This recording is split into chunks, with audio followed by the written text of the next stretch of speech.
Mas é um prazer estar aqui com vocês. Como disse o pastor Wagner, passei aí pelo vale da sombra da morte, mas Deus é maravilhoso demais.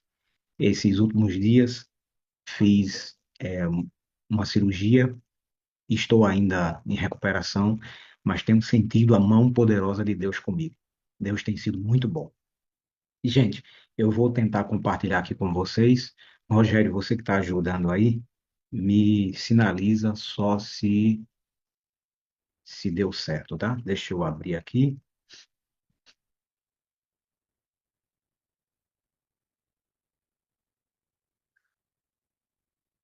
só um instante.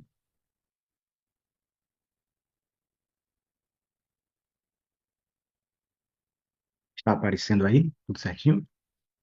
Tudo certinho.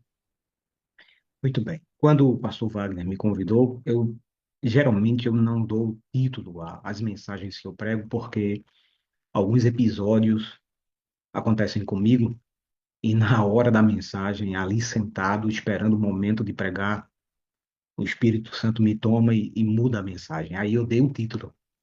Aí às vezes o título não tem nada a ver com o que eu vou pregar.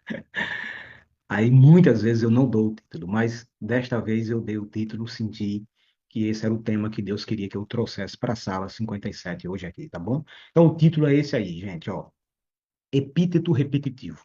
O modelo usado por Deus, entenda por quê. Então, é um termo que não é muito comum, esse epíteto repetitivo, por isso eu coloquei aí na tela e a gente vai usar hoje bastante a tela para fixar melhor a ideia da mensagem de hoje, para mim e para você, tá bom? Então, a despeito dos momentos de oração que já tiveram aqui, permitam-me fazer mais uma oração. Deus amado, Deus bendito, quero lhe fazer os três pedidos especiais que tenho feito ao longo deste ano. Estamos finalizando o ano, no último mês do ano, e eu tenho feito insistentemente esse pedido que quero fazer agora na sala 57, Senhor. Por favor, transforme a sua palavra em uma semente, a semente do evangelho eterno. Segundo pedido, transforme o meu coração, o nosso coração, em um solo, mas um solo fértil. E em terceiro e último lugar, um pedido grande. Senhor, pegue a semente da sua palavra e lance-a no solo do nosso coração e agoe este solo com a chuva serôdia, a chuva do Espírito Santo, de forma que essa semente ela nasça, ela cresça e ela produza frutos para a sua honra e para a sua glória. Eu te peço que seja assim, mas peço em nome de Jesus. Amém. Amém. Então vamos lá, queridos, vamos pensar aqui um pouquinho. O texto bíblico é esse aí que está na tela. Procure aí na sua Bíblia, Lucas, capítulo 22, vamos ler os versos 31. Na verdade, vamos ler até o 34. Eu coloquei aí até o 32, mas vamos ler até o 34, tá bom? Diz assim a palavra de Deus: Simão, Simão, eis que Satanás vos reclamou para vos peneirar como trigo. Eu, porém, roguei por ti, para que a tua fé não desfaleça. Tu, pois, quando te converteres, fortalece os teus irmãos. Ele, porém, respondeu: Senhor, estou pronto a ir contigo tanto para a prisão quanto para a morte. Mas Jesus lhe disse: Afirmo-te, Pedro, que hoje, 3 vezes, negarás que me conhece antes que o galo cante. Um texto bastante conhecido, ele não será o texto principal da mensagem de hoje, porque na verdade vamos ler vários textos, mas eu queria rapidamente fazer algumas considerações a partir desse texto. O texto coloquei aí na tela também, vou passar esse material para o pastor Wagner. Primeira coisa que ressalta aqui nesse texto é que Pedro tornou-se alvo do inimigo. Jesus disse para ele: Pedro, Pedro, Satanás pediu você. Uma coisa é fato, gente. Muitos de nós temos nos tornado alvos do inimigo. Como assim, pastor inimigo? Exatamente isso que eu estou lhe dizendo. Satanás não está nem aí com aqueles que não têm compromisso com a verdade. Satanás não está nem aí com aqueles que não têm tempo para as coisas de Deus. Satanás não está nem aí para aqueles que não têm uma vida de devoção pessoal com Deus, de consagração, de intimidade com Deus. Satanás está preocupado com você, que acorda todos os dias de manhã. E a primeira coisa que você faz é buscar o Todo-Poderoso, é buscar o batismo do Espírito Santo. Aí, muitas coisas estão acontecendo com os servos e servas de Deus, porque eles estão se tornando alvo do inimigo. E muitas vezes, quando ele não atinge você, ele atinge quem você ama, para fazer você sofrer. Essa é a realidade da vida. E eu sei que muitos que estão me ouvindo aqui agora estão concordando comigo. É, pastor, temos sido alvo do inimigo. Outra coisa que ressalta aqui nesse texto é que Pedro seria peneirado como trigo. A figura de linguagem aqui para Pedro não deixou dúvidas. Se você quer entender melhor, vai dar uma pesquisada depois como é que o trigo era peneirado. Era um processo, gente. E significava dizer que não seria fácil a vida de Pedro. Ser peneirado como trigo era um processo de sofrimento, de dor. E vocês sabem que a vida de Pedro não foi fácil. A história até diz que ele foi colocado dentro, de cabeça para baixo, dentro de um caldeirão de óleo quente.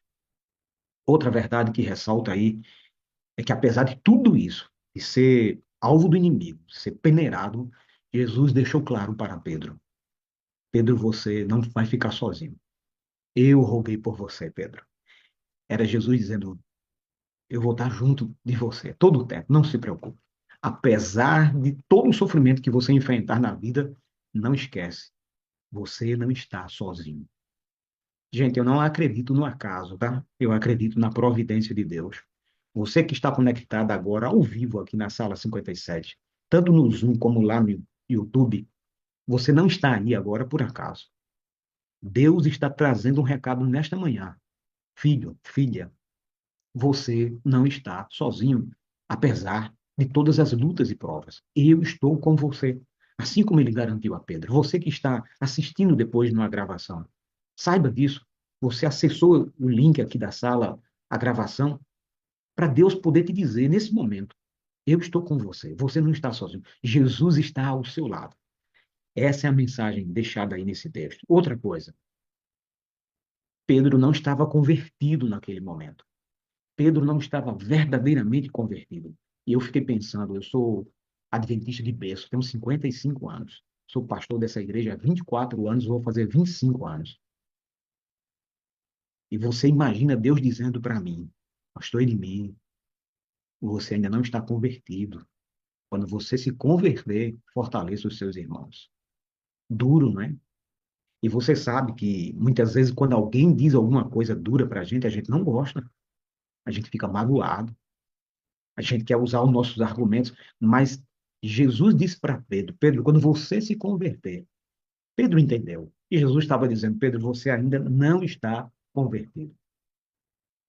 Mas o texto também diz que um dia Pedro seria convertido, porque Jesus disse: quando te converteres, fortalece os teus irmãos. Pedro seria uma espécie de instrutor, de orientador, ele seria um modelo, um exemplo para os outros discípulos quando ele se convertesse. Ah, gente, esse momento na vida de Pedro aqui é um momento que eu desejo para mim. Eu desejo ser uma bênção na sua vida, na vida das pessoas que me cercam, no meu ministério. Pedro, um dia, ele se converteu. E isso é uma esperança para mim e para você.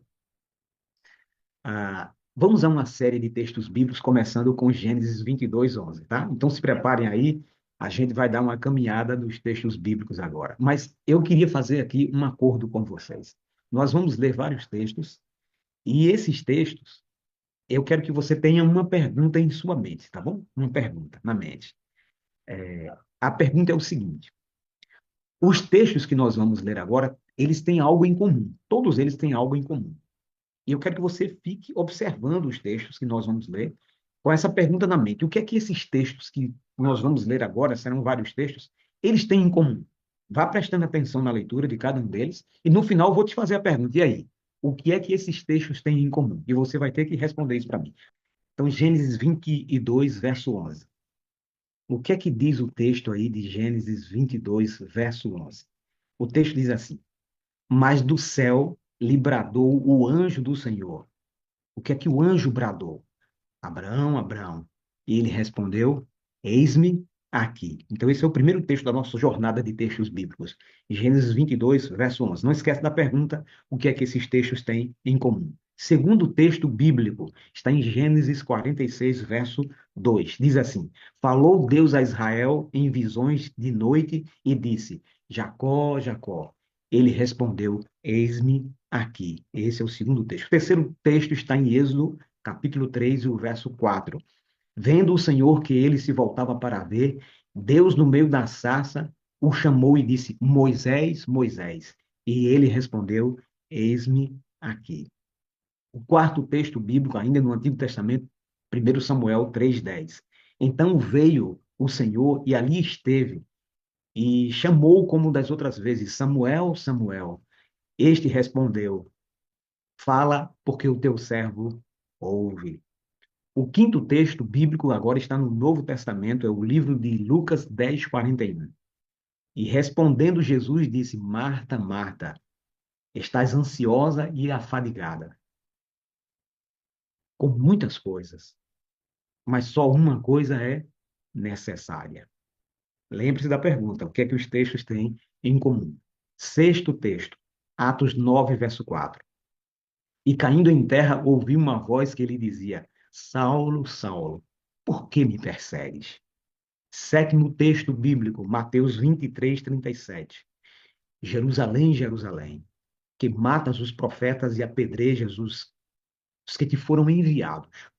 Quantas vezes quis eu reunir os teus filhos como a galinha junta os seus pintinhos, debaixo das asas, e vós não o quisestes. Aí eu quero fazer a pergunta aqui a vocês. O que é que esses textos bíblicos todos têm em comum, gente? Todos. Deus, ao falar com a pessoa, ele repete o nome duas vezes. No caso deste último texto, não é de uma pessoa em específico, mas é de Jerusalém, representando um povo, o povo de Deus, o povo de Israel. Você percebeu isso? Em todos eles, Deus repete o nome das pessoas. Eu quero que você fique com essa pergunta na mente, porque ela vai ser parte importante da nossa reflexão. Por quê? Deus usou esse método de repetir o nome das pessoas, tá? Esse método chama-se epíteto. Por isso que o título da mensagem é epíteto repetitivo. Epíteto é um método linguístico que a gente usa para enfatizar algo na nossa mensagem. Quando você quer enfatizar algo que você quer ressaltar, você usa um método chamado epíteto. Epíteto. Existem vários tipos de epítetos. Existe, por exemplo, o epíteto qualitativo. Eu vou citar dois momentos em que o epíteto qualitativo de Todo-Poderoso foi usado. Um foi em Apocalipse 1,18, lá na ilha de Patmos, João, para enfatizar que Deus é realmente poderoso. Ele diz aqui, ó, eu sou o Alfa e o Ômega, o princípio e o fim, diz o Senhor, que é, que era, que há de vir, o Todo-Poderoso. Então, esse epíteto é um epíteto de qualitativo, para refletir, transmitir uma qualidade de Deus. Ele é todo-poderoso. O outro texto está em Apocalipse 4:8, usa o mesmo epíteto qualitativo, quando João, escrevendo lá sob inspiração do Espírito Santo, ele diz: os quatro seres viventes, tendo cada um deles expectativamente 6 asas, estavam cheios de olhos ao redor, por trás e por dentro, não tinham descanso nem de dia nem de noite, proclamando: Santo, Santo é o Senhor Deus Todo-Poderoso, aquele que era, que é e que há de vir. Então você entendeu? A Bíblia usa o método de epíteto. Esse que eu citei agora foi epíteto qualitativo. Os que nós lemos são epítetos repetitivos. Neste caso, é Deus agora usando o método, falando com seres humanos e repetindo o nome deles. Abraão, Abraão, Jacó, Jacó, Moisés, Moisés, Samuel, Samuel, Simão, Simão, Marta, Marta, Saulo, Saulo, Jerusalém, Jerusalém.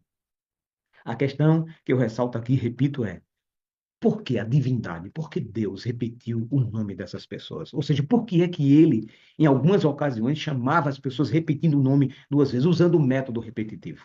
Eu quero apresentar, queridos, nessa manhã, três razões. Três razões que compreendo e justificam por que Deus usava o método do epíteto repetitivo. Primeira razão, uma possível explicação é essa aqui, ó. Indicava algo muito importante que ia ser dito logo em seguida a repetição do nome. e quando atrelada a um chamado, servia para enfatizar a importância do chamado e destacar a urgência da mensagem que Deus estava transmitindo. Resumindo, normalmente a repetição do nome era seguida de uma grande missão, um grande desafio. Se você lembrar do contexto dos textos que a gente leu, especialmente os primeiros, você observa que essas pessoas eram chamadas por Deus e logo em seguida ao chamado, logo em seguida ao epíteto repetitivo, Deus dava uma missão a essa pessoa. E a missão era muito grande, desafiante, inclusive. Segundo, alguns estudiosos também eles sugerem que a repetição do nome pode ser uma forma de requerer, de solicitar, de pedir intimidade e proximidade com o indivíduo chamado, ou seja, um chamado para a comunhão. Se você observar, dá para sentir inclusive o tom de voz de Deus. No primeiro momento, Deus estava chamando para dar uma missão. Uma outra possibilidade é Deus chamando a pessoa para ter um momento de comunhão com a pessoa. A gente percebe a mudança. Eu me lembro aqui de Marta, né? Marta, Marta, para um pouco. Era Jesus chamando Marta para ter um momento de comunhão. Então, essa é a segunda hipótese. A terceira hipótese é essa aqui. Vou ler a parte de baixo que está em azul apenas. Quando Deus chamava a pessoa pelo nome duas vezes, era porque ele entendia que a pessoa precisava de mudanças na vida. Era um sinal de que você precisava ressignificar algumas coisas. Então, essas mudanças são um chamado para uma vida de testemunhos poderosos. É como se Deus estivesse dizendo para a pessoa assim: olha, eu quero você, eu quero contar com você numa grande missão que eu tenho, eu quero ter um momento de comunhão com você especial, mas do jeito que você está, querido. Do jeito que você está, querida. Não dá. Você precisa ressignificar a sua vida. Precisa ter mudanças aí na sua vida. Então, era essa as três hipóteses que eu queria apresentar para vocês da razão pela qual Deus usava o método do epíteto repetitivo, chamando o nome das pessoas. Então, vamos lá. Você lembra da primeira hipótese? Era um chamado, uma missão que Deus ia dar à pessoa que ele repetia o nome, chamando o nome duas vezes, usando o epíteto repetitivo. E eu tenho aqui alguns recadinhos para as mulheres da sala 57 e você que entrou agora pela primeira vez na sala 57. Deus tem um chamado às mulheres, gente. Olha só, no livro Beneficência Social, capítulo 17, Ellen White, citando Atos 9:36, menciona uma mulher que recebeu o chamado de Deus. Ellen White diz que era uma discípula chamada Tabita, que traduzido se diz Dorca, cujas, ó, presta atenção aqui, ó, cujas hábeis mãos eram mais ativas do que sua língua. Ela recebeu um chamado divino para aliviar a dor e o sofrimento de seus semelhantes. Na página 145 do mesmo livro, Ellen White diz que elas, essas mulheres chamadas por Deus, podem ocupar os seus lugares em sua obra nesta crise, e ele realizará por intermédio delas, se estiverem imbuídas com o senso do dever e trabalharem sob a influência do Espírito Santo. O Senhor refletirá sobre essas abnegadas a luz de sua face e lhes dará poder. Mulheres da sala 57. Deus tem um chamado especial para vocês. Amém? Deus tem um chamado especial para as mulheres. Deus tem um chamado especial para você, jovem. Você que assistiu à vigília e empolgado, se sentiu chamado por Deus e hoje está na sala 57. Olha só. Rapazes e moças, diz a serva do Senhor, vi que Deus tem uma obra para vocês. Tomem a sua cruz e sigam a Cristo, ou serão indignos dele. Mensagens aos Jovens, página 204. Ela diz ainda aqui, ó, os jovens devem ter ideias amplas e planos sábios para poderem tirar o maior proveito de suas oportunidades e para obter a inspiração e a coragem que animaram os apóstolos. Diz João: eu vos escrevi, jovens, porque sois fortes e a palavra de Deus está em vós e já vencestes o maligno. 1 João 2,14. Elevada norma é apresentada perante a juventude e Deus a convida a entrar em serviço real para ele. Jovens de coração sincero que se deleitam em ser alunos na escola de Cristo podem fazer grande obra pelo Mestre.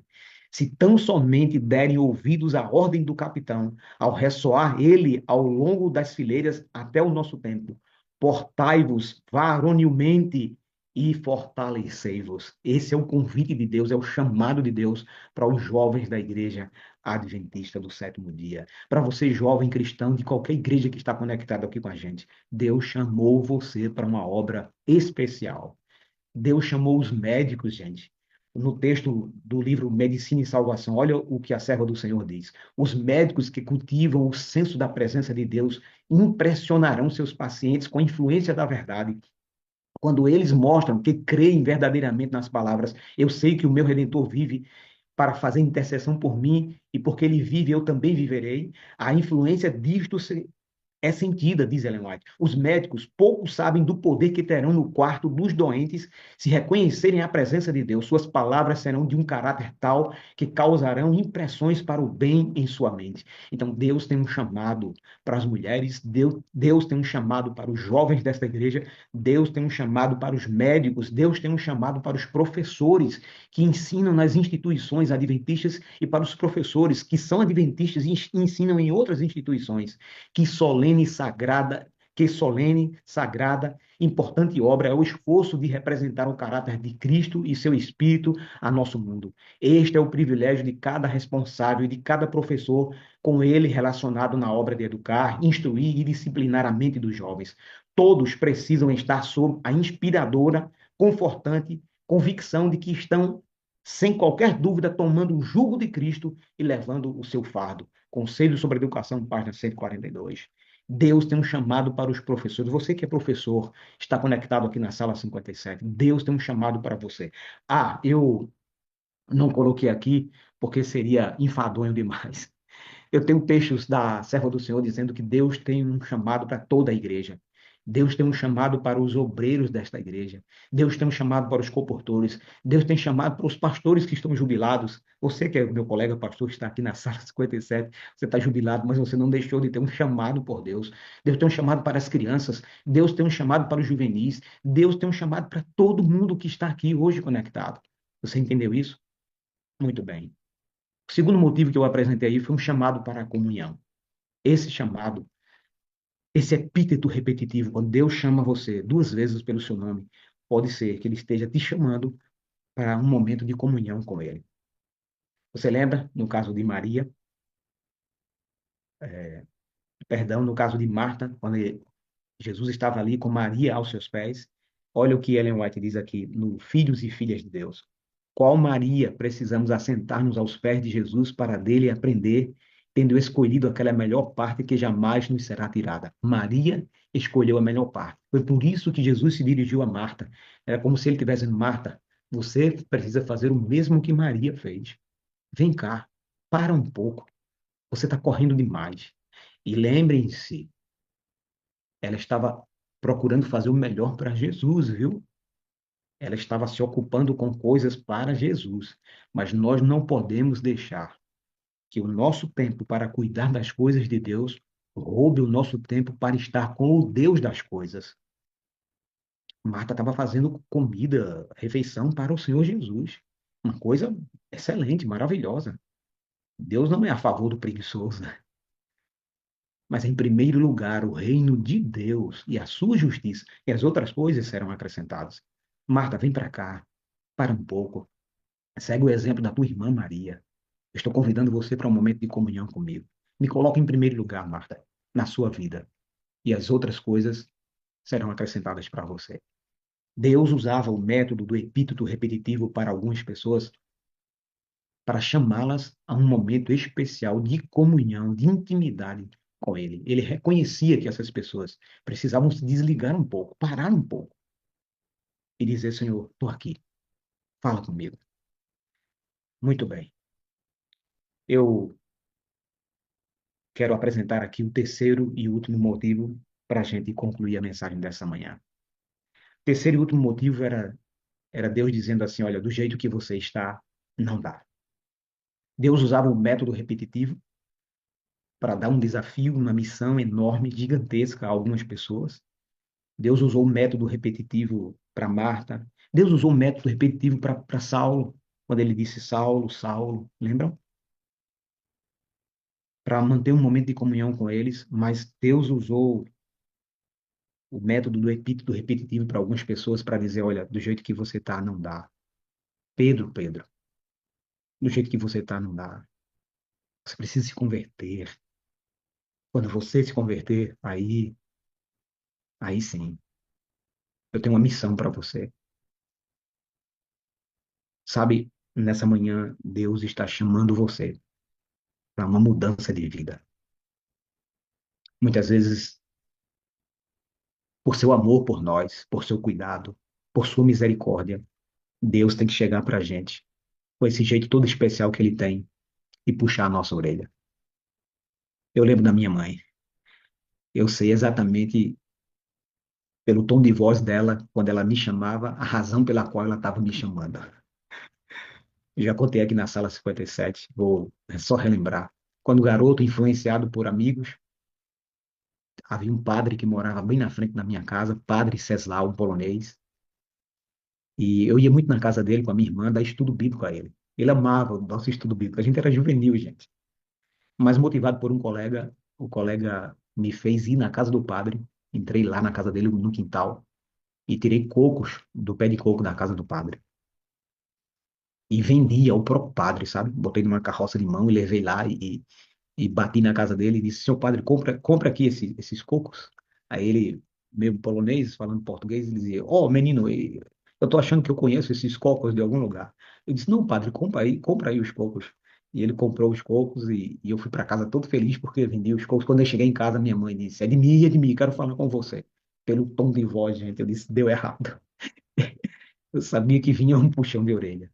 E minha mãe teve que puxar minha orelha. Mas o puxão de orelha que ela me deu naquele dia, as lições que ela me passou, foi porque ela me ama. Porque ela me ama. Uma noite, ela estava doente, meu pai estava trabalhando e passou alguns dias fora de casa. Ela foi no meu quarto e ela me chamou. O tom de voz do chamado dela não era uma repreensão. Era porque ela queria a minha presença com ela lá no quarto. Ela estava sofrendo e ela não queria ficar sozinha. E o tom de voz, o Edmia de mim que ela me chamou naquele dia, era só para dizer: fica aqui pertinho de mim. Quando o nome da gente é repetido, pode ser por motivos diferentes, tá? Deixa eu apresentar aqui para vocês alguns textos que me impressionam. Apocalipse 3,19. Jesus escrevendo à igreja de Laodiceia. Eu não vou entrar aqui em detalhes, mas quem conhece bem de profecia do livro de Apocalipse sabe exatamente para quem é essa carta de Laodiceia. E Deus disse assim em Apocalipse 3,19: Eu repreendo e disciplino a quantos amo. Sê, pois, zeloso e arrepende-te. Você percebe o convite que Jesus está fazendo aí nessa carta? Um convite ao arrependimento. É ele dizendo para a igreja de Laodiceia: do jeito que vocês estão, não dá. Vocês precisam se arrepender. Vocês precisam mudar. E o meu convite hoje para vocês é esse: mudem de vida. Eu estou repreendendo e disciplinando vocês por amor a vocês. Olha o que a serva do Senhor diz aí no livro Mente, Caráter e Personalidade, volume 2, página 541. Para o coração que foi purificado, tudo está mudado. A transformação do caráter é o testemunho para o mundo de que Cristo habita no ser. O Espírito de Deus produz nova vida na alma, levando os pensamentos e os desejos à obediência à vontade de Cristo. E o homem interior é renovado segundo a imagem de Deus. É Deus dizendo: olha, quando eu chamo você para uma mudança de vida, é porque eu sei que do jeito que você está não dá. E o que eu desejo de vocês é que haja uma transformação tão imensa, tão poderosa na vida de vocês, que essa mudança seja um testemunho vivo para as pessoas que cercam vocês, para que todo mundo que conhecia o passado de vocês olhem para vocês e digam: nossa, que transformação, que milagre. Eu quero saber desse Deus que causou essa transformação tão poderosa na vida dessa pessoa. Gente, isso é maravilhoso demais. É maravilhoso demais. Deixa eu tirar aqui, interromper o compartilhamento. Eu espero que você esteja entendendo que você está na sala 57 nessa manhã, porque de alguma forma Deus quer usar o método repetitivo para você. Aliás, eu quero te fazer um convite agora. Não precisa você abrir o seu áudio, porque todos os áudios estão fechados, mas eu queria te fazer um convite agora. um convite para um exercício simples. A pergunta principal dessa manhã hoje é o seguinte: se Deus fosse usar um método repetitivo agora, se Deus fosse chamar o teu nome duas vezes agora, nessa manhã, nesse momento que você está aqui conectado, ele usaria por qual motivo? Ele usaria porque ele quer te dar uma grande missão. Ele já percebeu que você tentou fugir da responsabilidade em algum momento. Ele já te lançou um grande convite para, quem sabe, uma função especial na igreja. E você fugiu, usou uma desculpa. E nessa manhã ele está te chamando, ele está usando o teu nome, o método do epíteto repetitivo, para dizer: olha, agora é a hora de você assumir uma responsabilidade. Não fuja.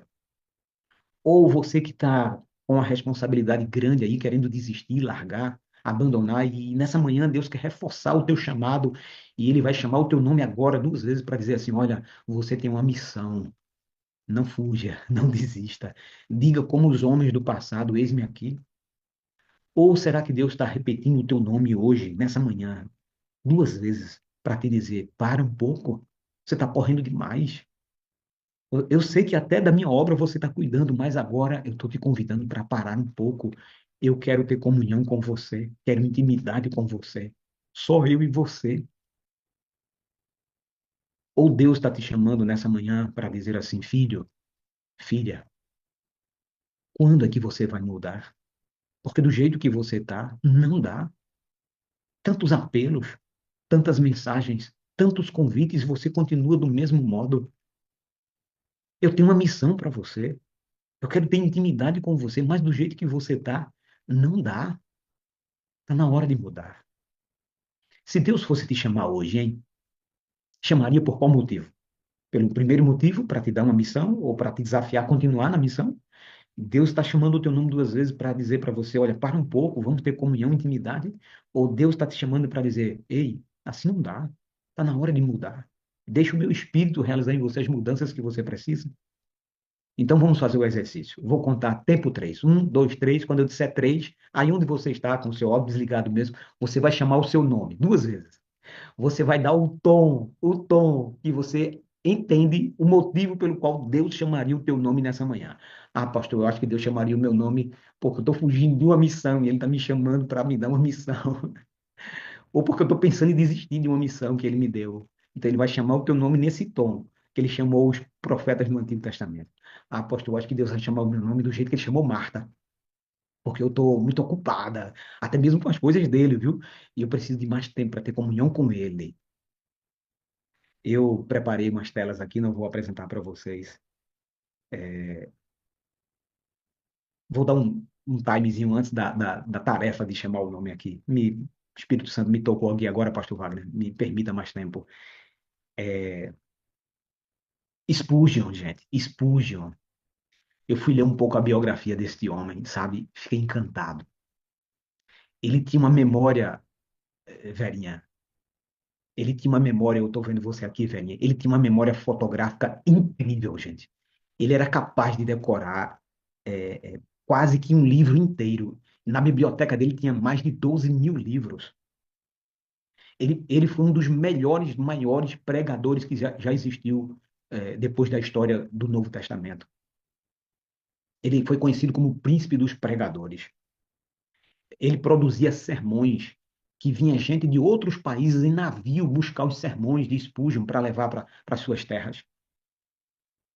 É, é, teve um momento na vida de Spurgeon que ele estava orando, isso é uma história bastante conhecida, e a rainha da Inglaterra é, mandou uma pessoa lá chamar ele porque queria falar com ele, e a pessoa que bateu lá na porta chamando disse: olha, disse para ela que eu não posso atender porque eu agora estou ocupado falando com o rei do universo.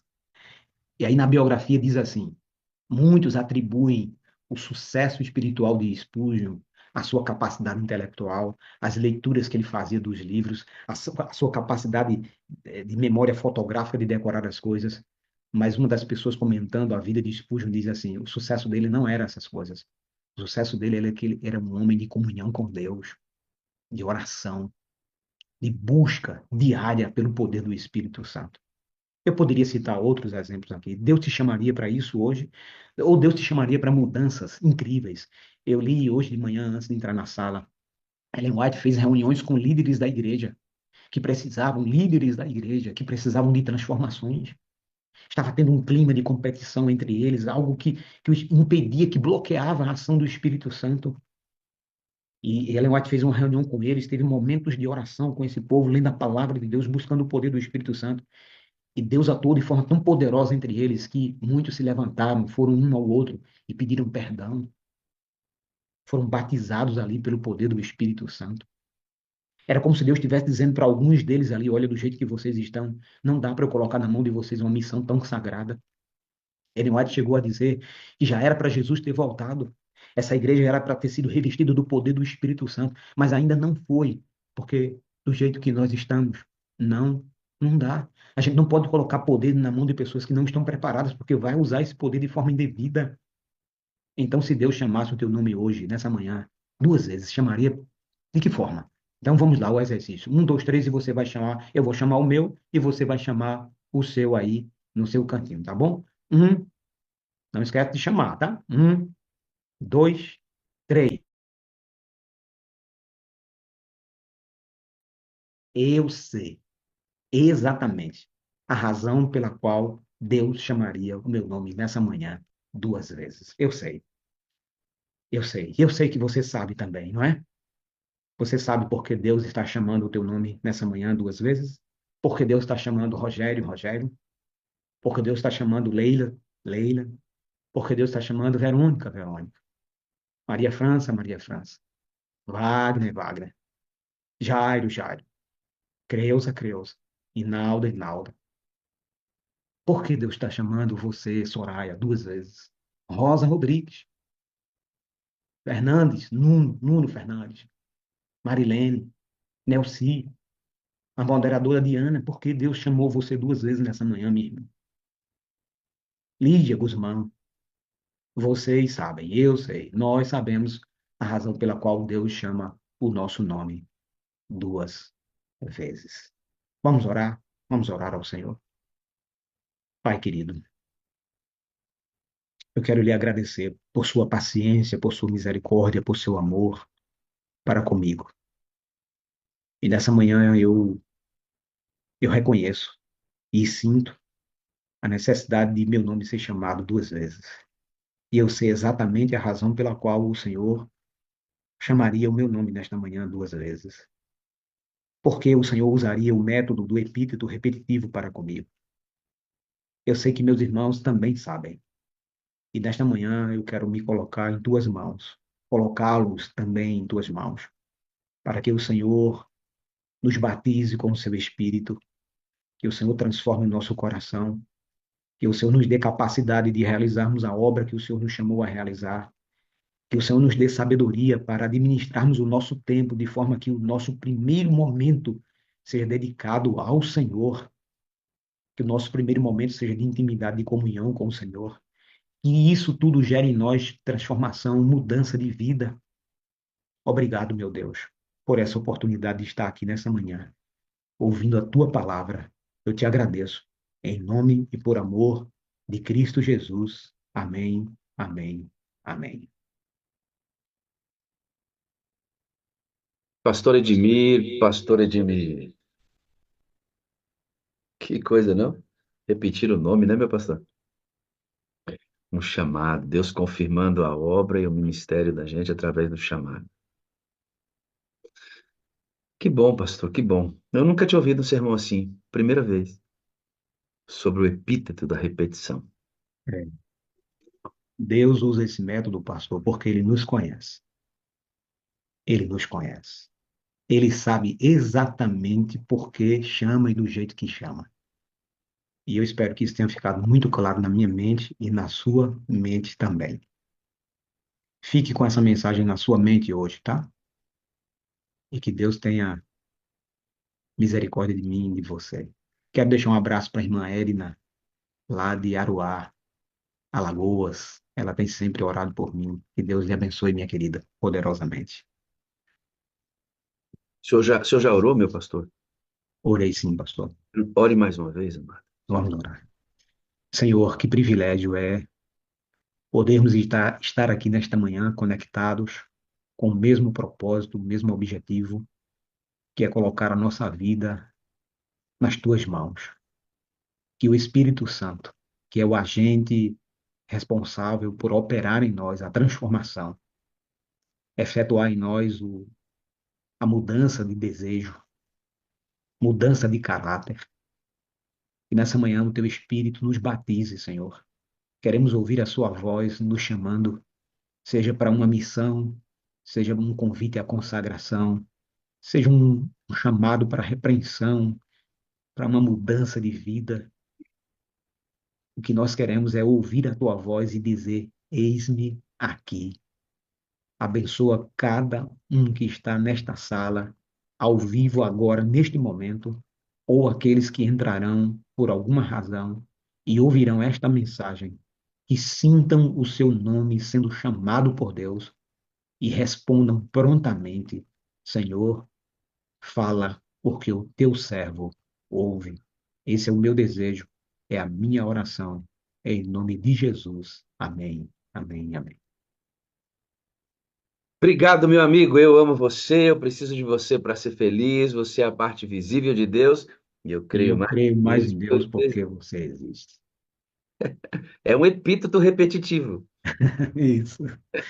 não é? É um chamado repetitivo a uma vida vivendo essas ênfases aqui. Obrigado, meu pastor. Saúde, viu? Saúde para o senhor.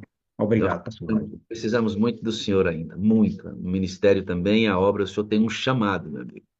Um chamado. Amém. Amém. Deus te abençoe com graça e paz. Amém.